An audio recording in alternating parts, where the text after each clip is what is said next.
So with that, let me just get started, right? So in the last module, let me just sort of recollect the last discussion we had. We had a transistor that is discharging a capacitor, right? And we said that the gate is going to go instantaneously to VDD and turn on my NMOS transistor, and therefore I can treat this as a resistance R equivalent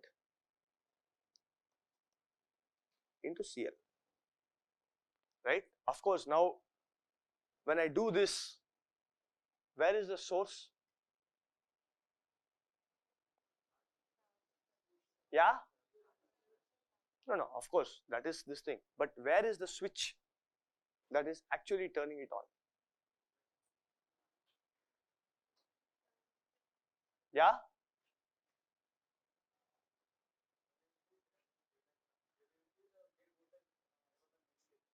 Correct? So, in this RC model, where should I put my source? So, you agree that when I moved from the transistor model to the R equivalent model, I captured the resistance. But what I have not captured is really this effect. Where is that source? Where do I put it? So it turns out that this has to be placed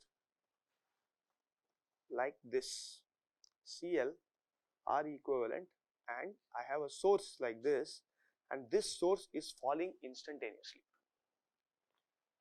It's like a switch. The moment you turn that switch on, it gets shorted to ground and the capacitor starts discharging. Okay. Of course, this we know very well, right? The alternate is I can also, instead of making the supply fall, I could say I want to charge this, right? Though it will not happen through an NMOS transistor, that will happen through PMOS. We will come to that later.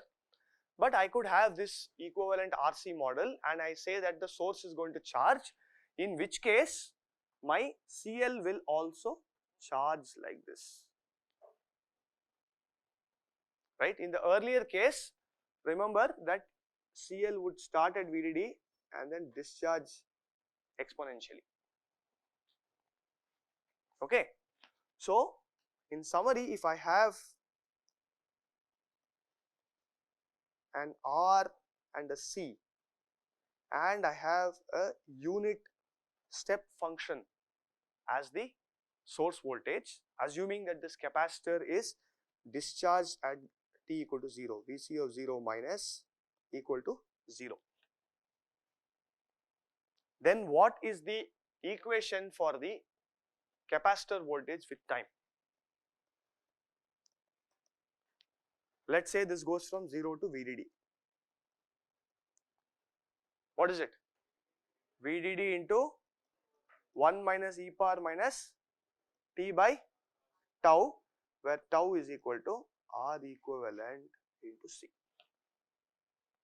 Okay, and then we said that the delay to actually charge, the gate delay, right, was 50%, so you do 0.693 RC and all that, right? So delay, right, which is defined as the 50% point, is 0.693 R equivalent into C, right? And okay, let me call this R equivalent. So now the interesting point, and it turns out that we will see more and more of this model coming into our logic gates and other things. What happens if I have another leg like this? So this is R2 C2, this is R1 C1, I will call this R1 C1.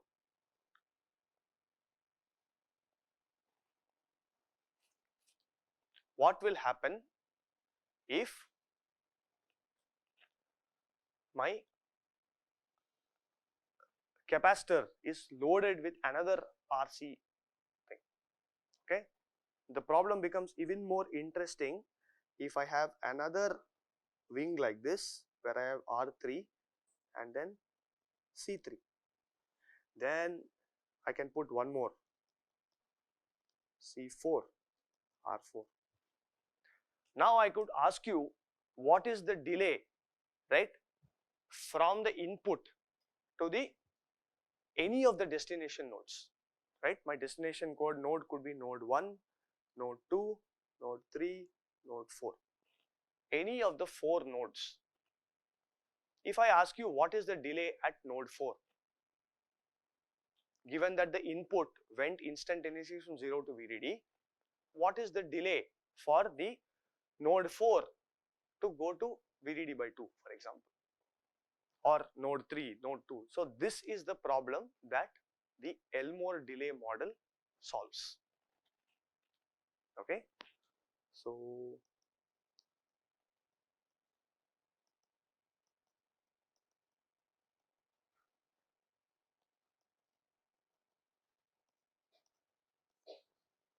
so let us consider a simple, not a simple network actually, a reasonably complex network. The same thing that I drew,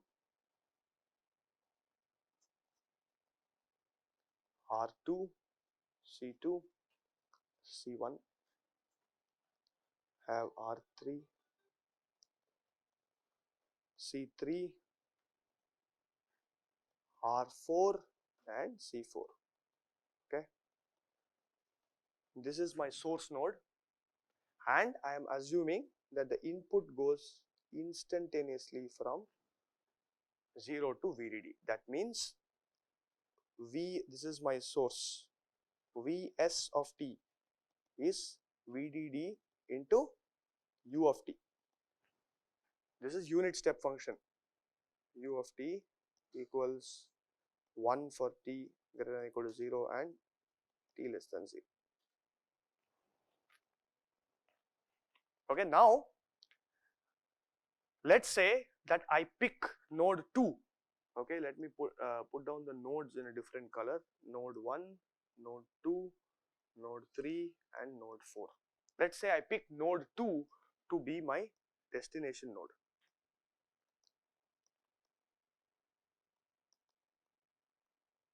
Okay, and this is basically my source, by the way.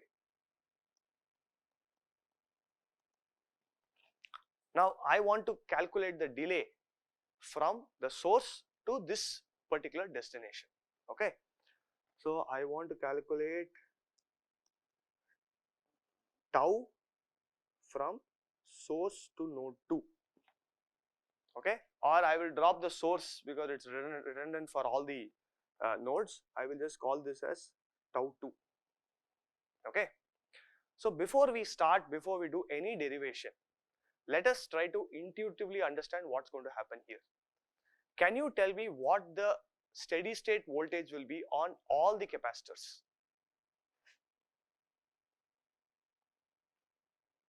At t equal to infinity, what will be the voltage on all the capacitors?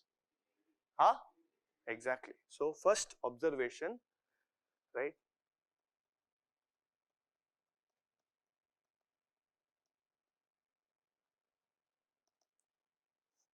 One, limit t tends to infinity of Vc of Vck. Okay, because and what is Vck? Vck of t is the voltage across cap Ck. This is equal to VDD. Okay, now do you think the delay to node 2 will depend on C3 or C4?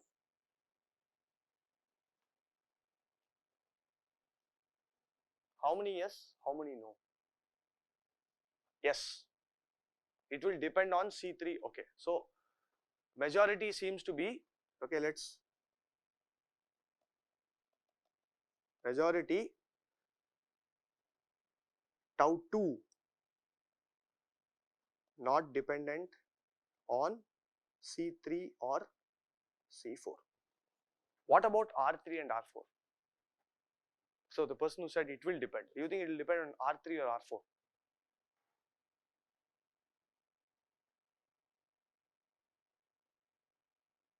Yes. Okay. Tau 2, most others think it will not depend on R3 or R4. Okay. So this we will try to resolve by the end of this derivation. Okay.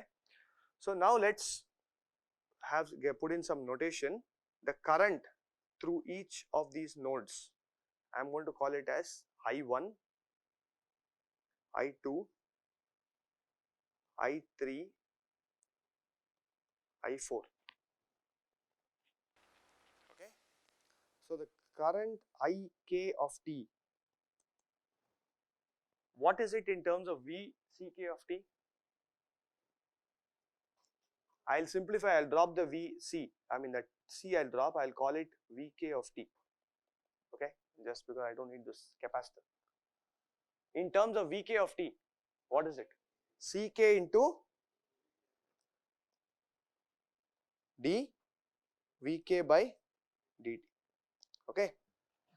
Now, it's a reasonable assumption to make that all these nodes are going to charge asymptotically to VDD, but they don't charge at the same rate.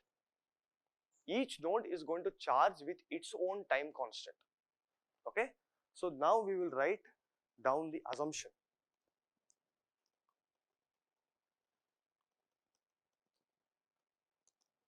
Okay, 1. Source is VDD into, U of t, which means it's an instantaneous voltage change. Okay. 2. This is going to be an RC tree. Okay. What does an RC tree mean? It means there are no loops. I don't put R and then take it back. For example, from node 4, I don't put an R and bring it back to the source node or to node 1. There are no loops.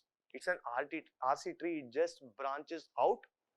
And the third assumption is all caps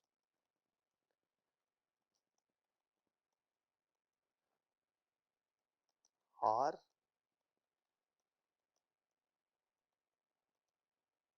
between nodes and ground. That means there's no capacitor in series, right?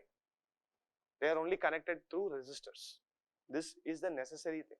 Then we are also going to make the fourth assumption, which is very reasonable to a first order, that Vk of t is going to rise asymptotically with its own time constant minus t by tau k. Node 2 will rise with a time constant tau 2. Node 4 will rise with a time constant tau 4. Okay. So tau 2 is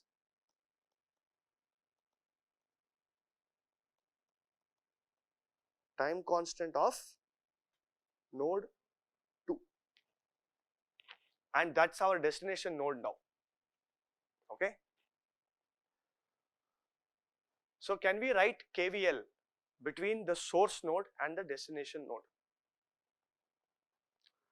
First of all, what is the current that is flowing through R1?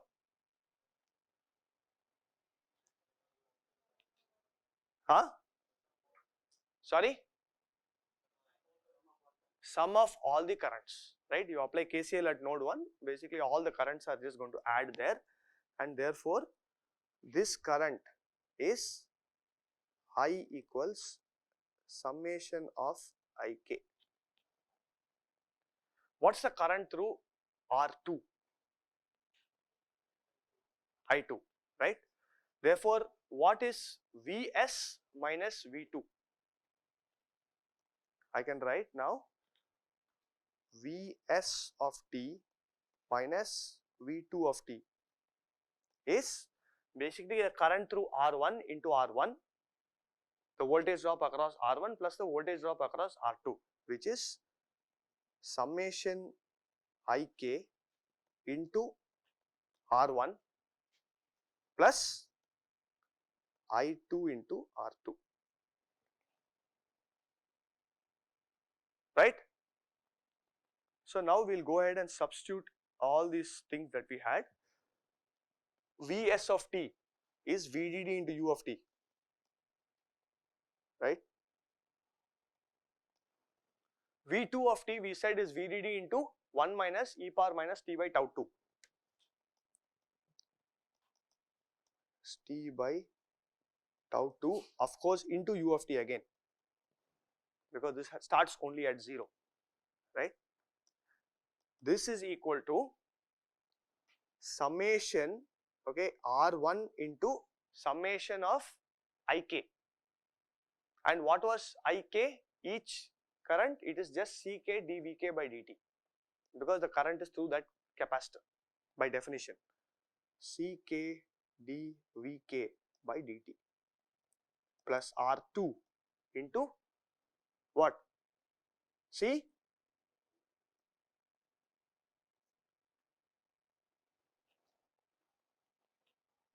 Okay.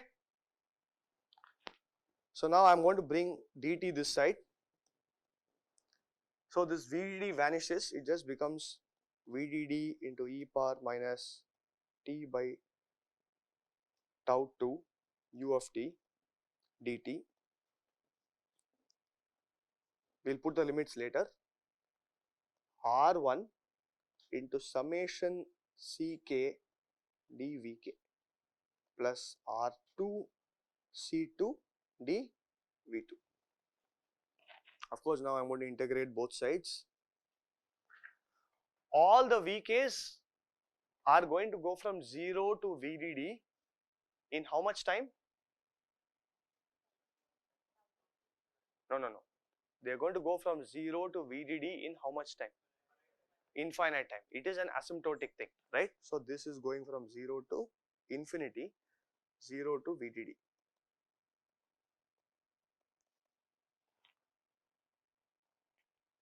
Okay. So you just integrate this, you will get VDD into tau 2 equals R1 summation Ck into VDD plus R2 C2 into VDD.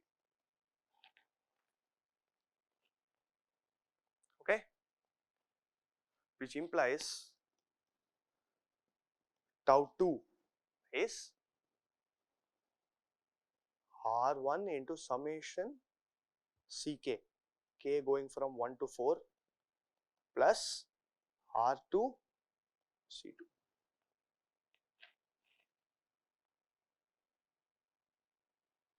Any questions here? Okay. So let's, yeah.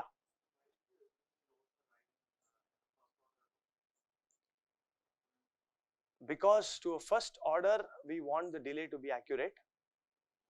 To a second order, yes, the delay may not exactly follow this. But what we want is an first order estimate of the delay for back of the envelope calculations. Right now, if you want the accurate number, you have to do a simulation anyway. Okay, but this turns out that, and it is true, even intuitively, all the capacitors do go like that. Yeah, asymptotically they do go to VDD, right? They may not go exactly in that particular equation, but to a first order, it's more than sufficient for us. Okay. Yeah. So now let's go back to our observations. Okay. 1. It does not depend on R3 or R4.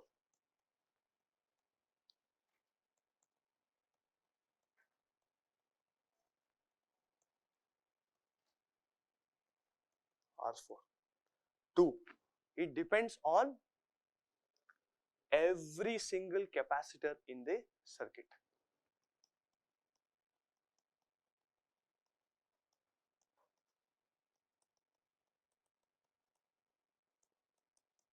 every cap in the circuit. Okay, so let me redraw that so that we get an intuition for what's happening and why it behaves like this.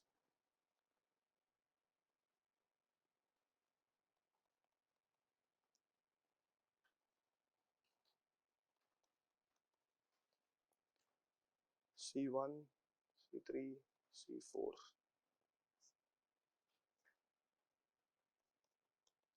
C2 and R2, R1, R3 and R4.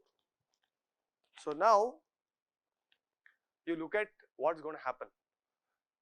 Suppose this node, so the current, you turn on the source, this first will try to charge this capacitor. The potential V1 will go up slightly, but the moment V1 goes up a little bit, current will have to flow and start charging these caps as well, right? So it's very intuitive that it has to depend on every single capacitor, because the moment the source node rises, current gets distributed to all the capacitors. Okay. Now you can also do a limiting case. Suppose I make R3 and R4 0. What will happen to the capacitors C3 and C4? No. What is the effect? What's the net capacitance at node 1 then? Yeah? Yeah. So that is one other check that you can do. In that expression, if I limit R3 and R4 to 0, it becomes a lumped capacitor. In which case, of course, it is R1 into C1 plus C2 plus C3, or C1 plus C3 plus C4, then R2 C2 is there, right? So you can do these checks to intuitively figure out that it has to depend on every single capacitor, right? However, what's interesting is the delay depends only on the resistance that appear in the path from the source to destination. Okay. So what is the path from source to destination? I am starting from the source and going here. This is source, this is destination. So it depends only on the on path resistances. Why is that? Because the current through R1 happens to be the sum of all the currents, right? But R2 is basically just the current through C2, right? So that's why you will see that, no, this is actually to tell you why it depends on all the capacitors. Anyway, let's do that. So if I want to write the delay tau 2, I will write it slightly different now. The right way to use this formula is, because it depends on all the capacitors, first you put down all the capacitors in the circuit. Okay. I am going to, so this is plus, plus, plus. Now I am going to put the resistance values before the C1. Now what should be the coefficient of C1 here? R1 plus R2. You just look at this. If I take so it is just R1 C1. Yeah, correct. No, it is just R1. What about C2? R1 plus R2. So what you do is, you put down all the capacitors, go from the source to that particular node and see which resistances are matching with the destination node that you are considering. Okay, so what did we do? First, for C1, we considered this path. Therefore, only this resistance came into picture. Let me color code it. Therefore, this is R1. Now, I am going to go to node 2, capacitor 2. So I go from source to node 2 like this. And what are the resistances in the path? R1 plus R2. Now I am going to go to node C3, right, which I can do in blue. So I am going to go like this. But my destination is to node 2. So which is the resistance that is common to both? That turns out to be only R1, and therefore this is R1.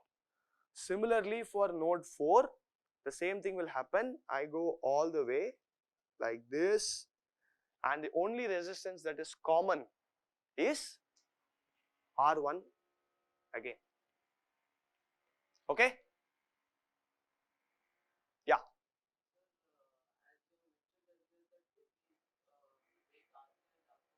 Yeah. Yeah.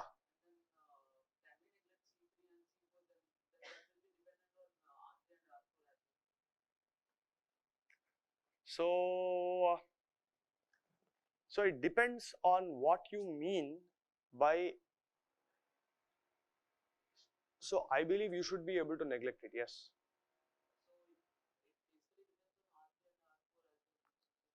No, why do you say that? If I limit R3 and R4 to infinity, ah,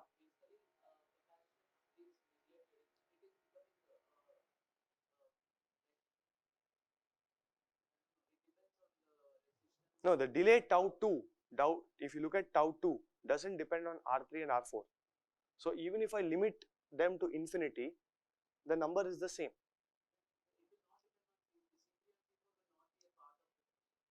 No, no, what do you mean by limit? What do you mean by limiting R3 and R4 to infinity? You are going to increase the value to infinity in a sequence, but every number in that sequence is a finite resistance. Correct? That's what you mean by limit. So if that happens, for every finite resistance, the delay is independent of R3 and R4. Therefore, it does depend on C2. What you should check is maybe this first order approximation doesn't work at some very high limits. That you should check through simulation, and that may break. Okay, from the first order approximation we are getting this. That is for maybe there is a reasonable range of resistors and capacitors where this works. That you have to go and double check in simulation where it fails. Okay. So any questions here? Yeah. So that is a very good question. Honestly, I have not been able to get as convincing an answer as I can tell you for capacitors. I'm thinking about it. I'll get back to you sometime. Okay. It's got to do with the fact that the current through R3 is just dependent on the capacitor charging. That's all. This is my first order intuition that I have. But I don't have a conclusive answer yet for R3 and R4. Why it does not depend on off-path resistances. Okay, so I'll think about this. Maybe the derivation should give you some hint. So you also think about it. We'll discuss it in the next class, or hopefully I should have an answer by the next class or two. Yeah. Yeah. Correct.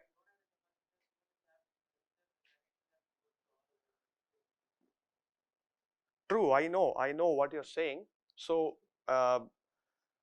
this is not a very trivial answer. I don't have the right answer yet for this. Okay, I'll think about it. You also think about it, and we'll discuss it maybe in the next class. Okay, intuitively, I don't have the answer yet for that. Okay, through the derivation, it's very evident because they just simply don't appear in the KVL equation that when I go from this thing. The other point to also check is in simulation, if you try this, is it really dependent on R3 and R4 is the question, right? And again, there is a range where that might break. That we have to check. Okay, so the dependence on capacitance is very clear. Resistance is not that clear. Okay, yeah. So let's just maybe do one more example so that we get a feel for this. Okay, or should I do a new circuit? No, I don't have to do a new circuit. Let's do tau 3. Can you tell me what tau 3 should be in this circuit? So what are the steps that I told you? First, you put down all the capacitors, right? Then we'll fill the coefficients of the capacitors. Okay, yeah. So what should be the coefficient of C1? Yeah, R1. C2, yeah, because I am now talking of node 3, the only resistance which comes in the intersection of source to node 2 and source to node 3 is R1. What is it for C3?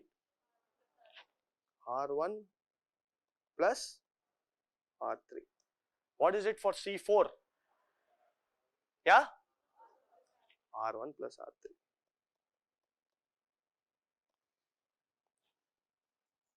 Okay. Now, what is tau 4? Again, C1 plus C2 plus C3 plus C4.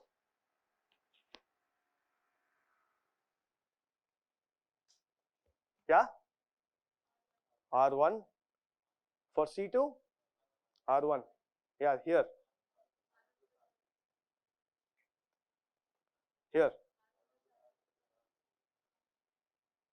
This is R1 plus R3 plus R4. Okay. So this you will have to learn to apply very diligently, correctly in various scenarios. Okay.